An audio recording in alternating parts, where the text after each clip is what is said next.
Hello friends, नमस्कार। स्वागत है आप सभी का आपके अपने YouTube चैनल लक्ष्य द गोल एकेडमी में। देखिए, आज हम यहाँ पर चर्चा करने वाले हैं हिंदी विषय का जो पहला आपका टॉपिक है, जिसका नाम क्या है, वर्ण विचार। ठीक है, वर्ण विचार पर चर्चा करेंगे और उसको समझने का प्रयास करेंगे।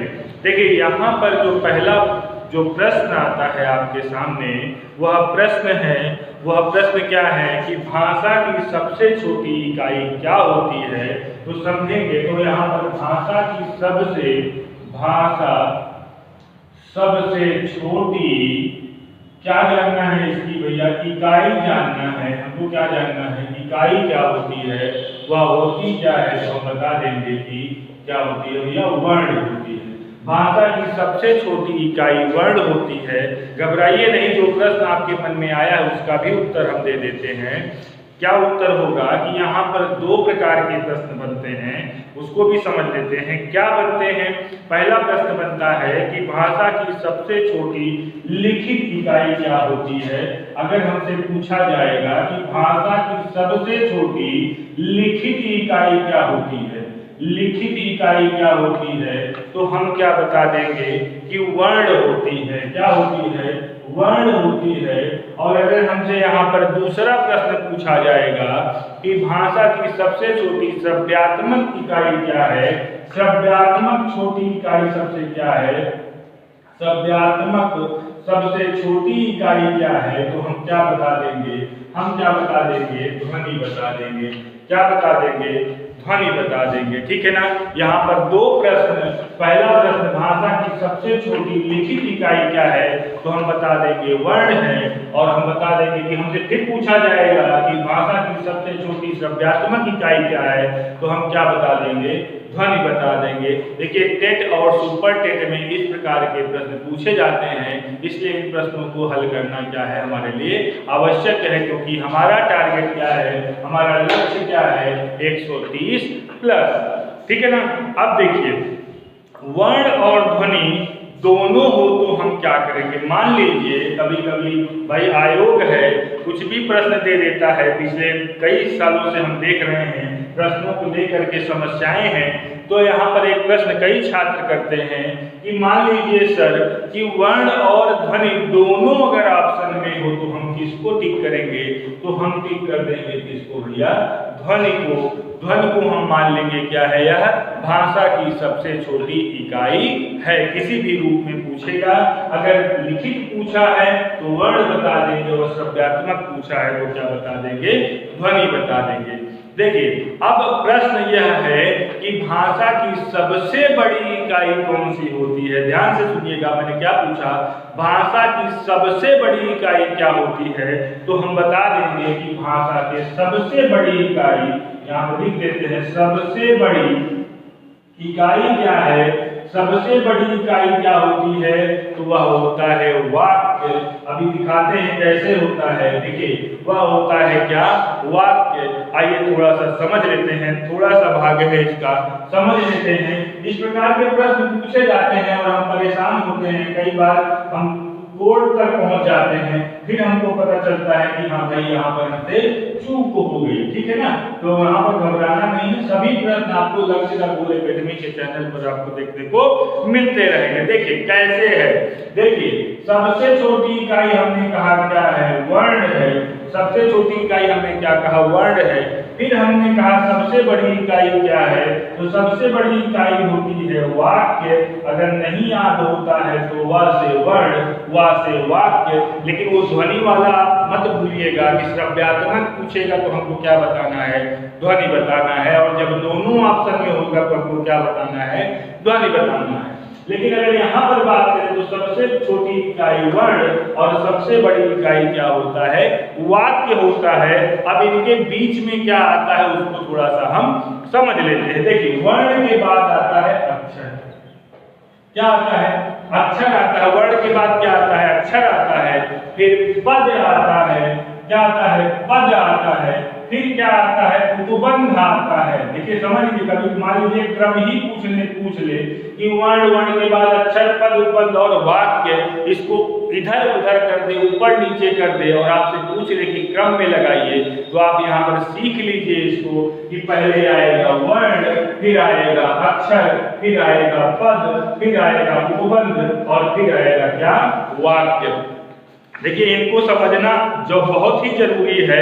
अब हम समझते हैं कि वर्णमाला क्या होती है। वर्णमाला क्या होती है, देखिए सीधी सी बात है, वर्ण है, वर्णमाला दो शब्दों से मिलकर के बने होते हैं। पहला है वर्ण और दूसरा है माला। देखिए पहला है वर्ण और दूसरा है माला। वर्ण को आप जानते हैं कि जिसको तोड़ा ना जा सके वह क्या हो जाता है, वर्ण हो जाता है। तो वर्ण को हम जान गए, वर्ण मतलब वर्ण हो गया, है ना, वर्ण हो गया। लेकिन माला क्या होती है, तो माला सीधे सीधे हम जानते हैं कि व्यवस्थित क्रम को क्या कहते हैं, माला कहते हैं। व्यवस्थित क्रम को क्या कह देते हैं, माला कह देते हैं। व्यवस्थित क्रम को क्या कह देते हैं, माला कह देते हैं, या कह देते हैं क्या, क्रमबद्धता को। क्रमबद्धता ही क्या है, माला है। क्रमबद्धता ही क्या है, माला है। देखिए थोड़ा समझते चलिएगा। अब मतलब इसका क्या हो गया कि वर्णों के व्यवस्थित और क्रमबद्धता को ही हम क्या कह देते हैं, वर्णमाला कह देते हैं। वर्णों के व्यवस्थित क्रम को या क्रमबद्धता को ही हम क्या कह देते हैं, वर्णमाला कह देते हैं। क्या आप लोग समझ गए, वर्णों के व्यवस्थित क्रम या उसके क्रमबद्धता को ही वर्णमाला कह देते हैं। अब यहाँ समझिएगा कि एक प्रश्न और यहाँ पे आता है कि सर क्रमबद्धता तो है लेकिन वर्णों की संख्या क्या है, या इनकी क्रमबद्धता क्या है, जिसमें पहले स्वर आते हैं। पहले एक प्रश्न हम कर देते, पहले स्वर आएगा, फिर व्यंजन आएगा। क्या आएगा, व्यंजन आएगा। क्या आएगा, व्यंजन आएगा। पहले स्वर, फिर आपका क्या है, व्यंजन। फिर इसके बाद हम आगे बढ़े तो प्रश्न बनता है कि वर्णों की संख्या कितनी है। वर्णों की संख्या कितनी है, तो हम कह देंगे कि वर्णों की संख्या 52 है। कितनी है, 52 मतलब 52। 52 मतलब 52 और इन्हीं 52 संख्या होने की वजह से इसे कहा जाता है बावनाक्षरी। वर्णमाला का दूसरा नाम क्या है, बावनाक्षरी। क्या आप लोग समझ गए। अब वर्णमाला कितने अक्षर हैं भाई, 52 हैं, इसलिए इनको क्या कह देंगे, बावनाक्षरी। अब इसी 52 को आप बांट लीजिएगा। इसी के दो भाग हैं, एक को कह देते हैं स्वर और दूसरे को क्या कह देते हैं भैया, व्यंजन कह देते हैं। क्या कह देते हैं, व्यंजन कह देते हैं। ध्यान से समझ लीजिएगा। अब इतना आप समझ गए। अब देखिए स्वर क्या है, व्यंजन क्या है, स्वर क्या है, व्यंजन क्या है। देखिए जो स्वतंत्र हैं, जो स्वतंत्र हैं, स्वतंत्र होने का मतलब ये किसी पर आश्रित नहीं है, मुक्त हैं, ऐसे अक्षरों को हम क्या कह देते हैं, ऐसे वर्णों को हम क्या कह देते हैं, स्वर कह देते हैं। और व्यंजन किसे कहते हैं, जो किसी पर आश्रित हो, जो किसी पर क्या हो, आश्रित हो, वह क्या हो जाता है, व्यंजन। अब किसी पर आश्रित कौन होगा, दो ही लोग तो यहाँ पर हैं, स्वर है और व्यंजन है। तो इसका मतलब व्यंजन अगर आश्रित होगा तो किस पर आश्रित होगा, स्वर पर आश्रित होगा। तो स्वर पर आश्रित वर्णों को हम क्या कह देते हैं, व्यंजन कह देते हैं। और जो मुक्त हो, स्वतंत्र हो, उसको हम क्या कह देते हैं, स्वर कह देते हैं। देखिए अब आते हैं स्वर पढ़ लेते हैं। अब क्या पढ़ लेते हैं, स्वर पढ़ते हैं। देखिए जितने क्वेश्चन यहाँ से बनते थे हमने बना दिए। अब कोई तर्क वितर्क कुतर्क करके प्रश्न करे तो फिर उसका तो कोई जवाब ही नहीं है। तो यहाँ पर आके पढ़ते हैं स्वर क्या है। आइए समझते हैं स्वर क्या है। स्वर को समझ लीजिएगा। स्वर समझना क्या है, आइए देखते हैं कि पहला प्रश्न जो बनता है कि भैया ये बता दो कि स्वरों की संख्या कितनी है। अगर यह पूछा जाए कि स्वरों की संख्या कितनी है तो हम बता देंगे कि स्वरों की संख्या कितनी है, 11 है। 11 स्वरों की संख्या है। अब देखिए दो प्रश्न बनते हैं यहाँ से कि स्वरों की संख्या कितनी है, पहला प्रश्न। दूसरा प्रश्न ये बनता है कि स्वरों के भेद कौन कौन से हैं। तो स्वरों की संख्या हमने देख लिया कि 11 हैं। अब आइए थोड़ा देखते हैं स्वरों के भेद कौन कौन से हैं। तो देखिए पहला जो भेद बनता है वह बनता है मात्रा एवं उच्चारण के आधार पर स्वर का भेद। उच्चारण के आधार पर, देखिए उच्चारण के आधार पर यह पहला है। दूसरा जो बनता है आपका वह है होस्ट या आकृति के आधार पर स्वर। होस्ट करके होस्ट आकृति के आधार पर यह दूसरा टाइप हो गया, दूसरा भेद हो गया। यहाँ पर हम पढ़ रहे हैं कि आप भेद समझते चलिएगा। यह संख्या थी या क्या है, भेद है। आगे इसको हम एक्सप्लेन करेंगे, ठीक है ना। नेक्स्ट है जीभ के प्रयोग के आधार पर स्वर। जीभ के प्रयोग के आधार पर देखिए, मस्ती में पढ़िएगा, सब आएगा, कुछ भी कठिन नहीं है। हम कठिन बना लेते हैं, सब सरल है, इससे सरल कुछ नहीं है। या मान करके सभी 14 विषयों का अध्ययन करिए, एकदम सरल लगेगा। चाहे टेट हो, 5 विषय हो, चाहे सुपर टेट हो, 14 नहीं 25 कर दीजिए, लेकिन हम मस्त होकर पढ़ेंगे, सब आएगा। तो पहला हो गया मात्रा एवं उच्चारण के आधार पर, दूसरा हो गया होस्ट आकृति के आधार पर, तीसरा हो गया जीभ के प्रयोग के आधार पर, और आपका चौथा हो जाएगा मुख विवर मुख द्वार के आधार पर। यहां बना लीजिएगा मुख विवर माफ कीजिएगा, मुख विवर या मुख द्वार, इसे बोलते हैं मुख द्वार के। अभी सब एक्सप्लेन करते हैं आगे आधार पर, ठीक है ना। ये आपका 4 हो गया। और अगर आप 5वां समझना चाहते हैं, जानना चाहते हैं, दिख नहीं रहा है, ऊपर रुकिएगा, ऊपर हम लिख देते हैं मुख विवर या इतना हो गया ना, आगे लिख देते हैं फिर से यहाँ इरेज करके। क्या है मुख विवर मुख द्वार के आधार पर, क्या लिखेंगे यहाँ पर, ये चौथा हम लिख रहे हैं मुख विवर या मुख द्वार के आधार पर, ठीक है ना। ये आपका चौथा है मुख विवर या मुख द्वार के आधार पर। और आपका 5वां है उत्पत्ति या निर्माण के आधार पर। 5वां क्या है, उत्पत्ति या निर्माण के आधार पर। डरिए नहीं, ये सब एकदम सरल है, एकदम मत डरिए, बहुत ही सरल टॉपिक है। उत्पत्ति या निर्माण के आधार पर, यहाँ से प्रश्न एक बात की गारंटी गलत नहीं होंगे, यह मेरी गारंटी है, पढ़ना आपकी गारंटी है, ठीक है ना। चलिए, तो हमने 5 देखा। पहला देखा मात्रा एवं उच्चारण के आधार पर, दूसरा हमने देखा ओष्ठ आकृति के आधार पर, तीसरा हमने देखा जीभ के प्रयोग के आधार पर, चौथा हमने देखा मुख विवर या मुख द्वार के आधार पर, और 5वां हमने देखा उत्पत्ति या निर्माण के आधार पर। आइए पहला टॉपिक पढ़ते हैं, मात्रा या उच्चारण के आधार पर स्वर के भेद। देखिए, मात्रा या उच्चारण के आधार पर स्वर का भेद आइए समझते हैं, लिख लेते हैं मात्रा या उच्चारण के आधार पर स्वर के भेद। पहला है ये मात्रा या उच्चारण के आधार पर ना। अब देखिए, इसके 3 भाग हैं। इसके कितने भाग हैं, 3 भाग हैं। फिर से कहता हूं, मात्रा या उच्चारण के आधार पर स्वर के कितने भाग हैं, तो आप बता दीजिएगा कितने भाग हैं। 3 भाग हैं, बहुत ही आसान है। पहला है क्या, एक मात्रिक स्वर। क्या है, एक मात्रिक स्वर। दूसरा है तो द्विमात्रिक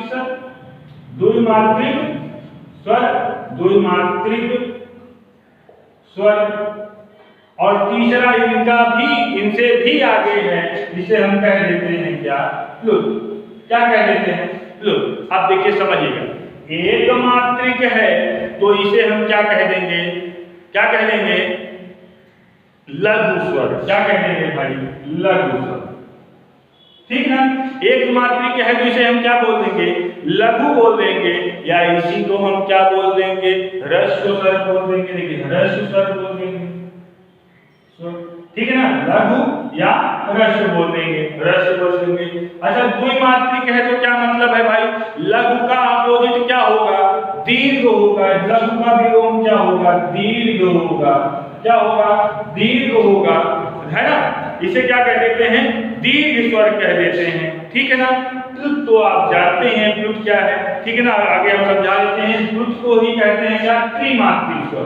क्या कहते हैं, त्रिमात्रिक स्वर, ठीक है ना, त्रिमात्रिक स्वर बोलेंगे। ध्यान से समझिएगा, हमने कहा मात्रा या उच्चारण के आधार पर स्वर के कितने भेद, तीन। पहला क्या है, एक मात्रिक, दूसरा द्विमात्रिक, तीसरा त्रिमात्रिक। और इसी को हम क्या बोलते हैं, एक मात्रिक को लघु या ह्रस्व स्वर बोलते हैं, द्विमात्रिक स्वर को दीर्घ स्वर बोलते हैं, और प्लुत या त्रिमात्रिक स्वर को हम क्या बोलते हैं, प्लुत स्वर बोलते हैं। ध्यान से समझ लीजिएगा। अब यहाँ पर बात आती है कि एक मात्रिक स्वर में कौन कौन से स्वर आते हैं। तो एक मात्रिक स्वर में जो मूल स्वर, इनको मूल स्वर भी कह देते हैं। एक मात्रिक है, मूल स्वर है, बड़े हो गए, द्विमात्रिक हो गए। अब समझे, आइए समझाते हैं। एक मात्रिक की मूल स्वर की संख्या कितनी है, पूछते हैं कि मूल स्वर की संख्या कितनी है, तो 4 है। मूल स्वर की संख्या कितनी है, 4 है। और ये हैं कौन, तो ये हैं आ ई उ री, आ ई उ री, लिख लेते हैं आ ई उ री। सब क्या है, लघु है। आ देखो, आ नहीं है, अ ई उ री, ठीक है ना, आ ई उ री। ये क्या है, इनको मूल स्वर पर कहते हैं। यहाँ पर एक प्रश्न आपका और बनता है कि मूल स्वरों की संख्या कितनी है, तो आप क्या बता दीजिएगा कि 4 हैं। पूछेगा निम्न में से कौन मूल स्वर नहीं है, तो जो उसमें से नहीं रहेगा आ ई उ री को छोड़ करके उसको आप टिक करके गोला क्या कर देंगे, भर देंगे, ठीक है ना। आगे चलते हैं, दीर्घ स्वर। अब दीर्घ स्वर को पहचानेंगे कैसे, देखिए हम अ बोले अ तो कम समय लगा, हम बोलते आ तो क्या हो गया, दीर्घ स्वर हो गया, मतलब लघु स्वर से भी अधिक स्वर लग गया। लघु स्वर से भी अधिक स्वर लग गया तो क्या हो गया, दीर्घ स्वर हो गया। ई हम बोले ई तो क्या हो जाएगा, ये लघु स्वर है, इसको हमको दीर्घ स्वर में बदलना है तो हम क्या कर देंगे, ई कर देंगे। देखिए ई कर देंगे, ठीक है ना, ये क्या हो गया, दीर्घ स्वर हो गया। और हमको अगर ये बताना पड़ा कि ऊ क्या, ऊ है, अब उसको अगर हम दीर्घ बनाना है क्या कर देंगे, ऊ कर देंगे, तो ये क्या हो जाएगा, ऊ हो जाएगा। यहाँ पे देख लीजिए, ठीक है ना, क्या हो जाएगा, ऊ हो जाएगा।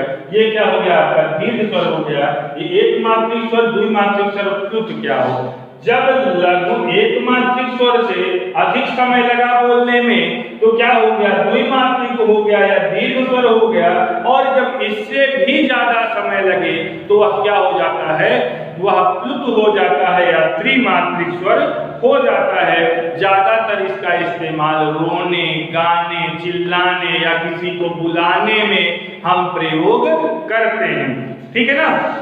अब आगे चलते हैं, इसी में एक पार्ट और है जिसको हम पढ़ लेंगे, क्या, संयुक्त स्वर। ध्यान से समझिएगा, संयुक्त स्वर क्या होता है, इसी का पार्ट है। वह कहेंगे ना कि सर ये बताइए औरो बड़ा बड़ा है, आप कहेंगे कईयो बड़ा बड़ा है, जैसे ए है ना, ए का आई क्या है, बड़ा है। ओ का औ क्या है, बड़ा है। उसमें भी तो समय लग रहा है, नहीं उसमें समय लग रहा है भैया, लेकिन वो है क्या, वो संयुक्त स्वर बोलते हैं। उसको क्या बोलते हैं, ध्यान से समझिएगा, संयुक्त स्वर क्या बोल देते हैं, फिर से समझ लीजिएगा। संयुक्त स्वर, संयुक्त स्वर का मतलब क्या है, किसी एक को पकड़ करके दूसरे के साथ जोड़ दीजिए, संयोजन कर दीजिए, संयुक्त हो गया, है ना। इसका मतलब ये है कि इससे जो भी स्वर बनेंगे वो क्या हो जाएंगे, संयुक्त हो जाएंगे। क्या हो जाएंगे, संयुक्त हो जाएंगे, इसलिए इसको क्या कहा गया, संयुक्त स्वर हो गया। अब इसमें संयुक्त स्वर में है कौन कौन, देखिए आ, अब क्या कि तो लघु है, हाँ लघु है, जल्दीबाजी नहीं, अ प्लस ई जोड़ दिए ए हो गया। ध्यान से सुनिए, क्या हो गया, ए हो गया। संयुक्त हुआ ना, दो लोगों को जोड़े आ और ई को जोड़ दिए, संयुक्त हो गया, क्या बन गया, ए बन गया। आगे क्या हो जाएगा, आ ए, आ के साथ ए को जोड़ देंगे तो क्या हो जाएगा, आई हो जाएगा। क्या हो जाएगा, आई हो जाएगा, ठीक है। फिर आगे देखिए, फिर किसको जोड़ेंगे, आ के साथ उ, लघु ऊ को जोड़ देंगे, आ के साथ ह्रस्व ऊ को जोड़ देंगे तो क्या हो जाएगा, क्या हो जाएगा, ओ हो जाएगा, क्या हो जाएगा, ओ हो जाएगा। और इसी के साथ किसको जोड़ देंगे, ओ को जोड़ देंगे, इसको उठा के यहां कर दीजिए, आ के साथ ओ को जोड़ देंगे तो क्या हो जाएगा, औ हो जाएगा, क्या हो जाएगा, औ हो जाएगा। ठीक है ना, यहां तक क्लियर है। ये क्या हो गया, औ हो गया, संयुक्त स्वर आप समझ गए। अब अगला है आपका होश आकृति के आधार पर स्वर, होश आकृति के आधार पर स्वर। क्या लिखेंगे, होश आकृति या आकृति के आधार पर ना। आप देखो सीधे सीधे सिंपल जानिएगा, अगर पूछा जाए डायरेक्ट प्रश्न क्या पूछा जाएगा, होश आकृति के आधार पर स्वर के कितने प्रकार होते हैं, तो कहेंगे कि एक होठ का दुई पार्ट होता है, एक ऊपर वाला और एक नीचे वाला अधर होस्ट, इसलिए इसके पार्ट भी कितने हो जाएंगे, दो हो जाएंगे। कितने हो जाएंगे भाई लोग, दो हो जाएंगे। पहला क्या होगा, वृत्तमुखी स्वर, ये क्या कहेंगे, देखिए क्या कहेंगे, वृत्तमुखी स्वर, क्या कहेंगे, वृत्तमुखी स्वर। दूसरा क्या हो जाएगा भाई, वृत्त है तो वृत्त का अपोजिट क्या हो जाएगा, आवृत्तमुखी स्वर। क्या बोलेंगे, आवृत्तमुखी स्वर। कितना आसान है, देखिए समझते चलिए। वृत्तमुखी स्वर, आवृत्तमुखी स्वर, आवृत्त मतलब निगेटिव सेंस, नकारात्मक शब्द लेकर के आया, इसे हम क्या कह देंगे, आवृत्त स्वर बोल देंगे। देखिए समझते चलिएगा, वृत्तमुखी है तो हम बोलेंगे क्या, ऊ, वृत्त बनाया ऊ, लघु ऊ हो गया ना। अब बोलेंगे ऊ, वृत्त बनाया, इसको भी लिख देंगे। अब क्या बोलेंगे, ओ, वृत्त बनाया, ओ लिख दिया। प्रयोग प्रयोग प्रयोग करके सीखते हैं, ओ। अब क्या बनाएंगे, औ, वृत्त बनाया, औ। समझ रहे ना। देखिए अब ये क्या हो गया, वृत्तमुखी। अब आवृत्तमुखी, आवृत्तमुखी में जितने स्वर और जानते हैं वो सब क्या हैं, आवृत्तमुखी स्वर हैं। मतलब यहां लिख देंगे क्या, शेष सभी स्वर, शेष सभी स्वर क्या है, आवृत्तमुखी स्वर हैं। क्या है, आवृत्तमुखी स्वर हैं। इन्हीं को कह दीजिए वृत्ताकार स्वर और इन्हीं को कह दीजिए अवृत्ताकार स्वर। ठीक है ना। अब अगला है जीभ के प्रयोग के आधार पर। देखिए अगला है क्या, जीभ के प्रयोग के आधार पर, जीभ के प्रयोग के आधार पर समझ लीजिए। जीभ के प्रयोग के आधार पर स्वर तीन प्रकार के होते हैं, अग्र स्वर, मध्य स्वर और पश्च स्वर। अग्र स्वर, मध्य स्वर और पश्च स्वर। अग्र स्वर, मध्य स्वर और पश्च स्वर। और क्या होते हैं, पश्च स्वर। देखिए अग्र स्वर कौन कौन से हैं, देखिए अग्र स्वर मतलब मुख के आगे वाले भाग से, जो जीवा के आगे वाले भाग से बोले जाने वाले, मुख के आगे वाले भाग से जो बोले जाने वाले शब्द हैं, सॉरी स्वर है, माफ कीजिएगा, वो क्या होते हैं, अग्र स्वर होते हैं। जो मध्य भाग से बोले जाने वाले स्वर है वो मध्य स्वर होते हैं। जो पश्च मतलब पीछे भाग वाले भाग से बोले जाने वाले स्वर हैं वो क्या होते हैं, पश्च स्वर होते हैं। देख लीजिए ई, दीर्घ ई, और क्या होता है प्लस, और कौन को, और किसको इसमें रख लेते हैं, ए को और किसको, ऐ को। ये सब क्या हैं, अग्र स्वर हैं। इनको मुख के आगे के भाग से बोलते हैं। मध्य स्वर कौन कौन से होते हैं, मध्य को ये आ के जितने भी भाग हैं क्या है भैया, सब क्या है, मध्य स्वर है। अब कहें पश्च स्वर क्या है, तो यहाँ ज्यादा दिमाग नहीं लगाना है। पश्च स्वर वो सभी स्वर हैं जो इनके अलावा हैं। पश्च स्वर मतलब शेष सभी स्वर, शेष सभी स्वर। ठीक है ना। यहाँ तक समझ में आया। अगला है आपका मुख द्वार या विवर के आधार पर स्वर। देखिए मुख द्वार या विवर के आधार पर, मुख द्वार या विवर के आधार पर स्वर। देखिए मुख द्वार विवर के आधार पर, विवर के आधार पर। अब देखिए समझिएगा इसके कितने भाग हैं, इसके भाग हैं 4। कितने भाग हैं? 4। पहला क्या है? समृद्ध स्वर। पहला क्या है? समृद्ध स्वर। पहला समृद्ध स्वर है। दूसरा क्या है? दूसरा क्या है? अर्ध समृद्ध स्वर है। क्या है? अर्ध समृद्ध स्वर। ठीक। तीसरा क्या है? तीसरा विवृत स्वर है, विवृत स्वर। और चौथा क्या है? अर्ध विवृत स्वर। देखिए इसको समझ लेते हैं, इंग्लिश मीडियम वाले भी समझ जाएंगे, हिंदी मीडियम वाले भी समझेंगे। अर्ध विवृत स्वर। ठीक, समझिएगा। मुख द्वार या विवर के आधार पर कितने भाग हैं? समृद्ध स्वर, अर्ध समृद्ध स्वर, विवृत स्वर और अर्ध विवृत स्वर। समृद्ध मतलब होता है बंद होना, मतलब क्लोज्ड या क्लोज कर दीजिए, ये हो गया समृद्ध, जब मुख बंद हो जाए। ठीक। अर्ध समृद्ध का मतलब होता है हाफ क्लोज, जब आधा बंद हो। यहाँ इंग्लिश मीडियम वाले समझ गए, अंग्रेजी हो, हाफ क्लोज, आसानी समझिए, हाफ क्लोज हो गया। विवृत मतलब क्या होगा? ओपन होना, खुलना, खुल जाए जब, ओपन लिख लीजिए। ठीक है ना। और अर्ध विवृत का मतलब क्या होगा?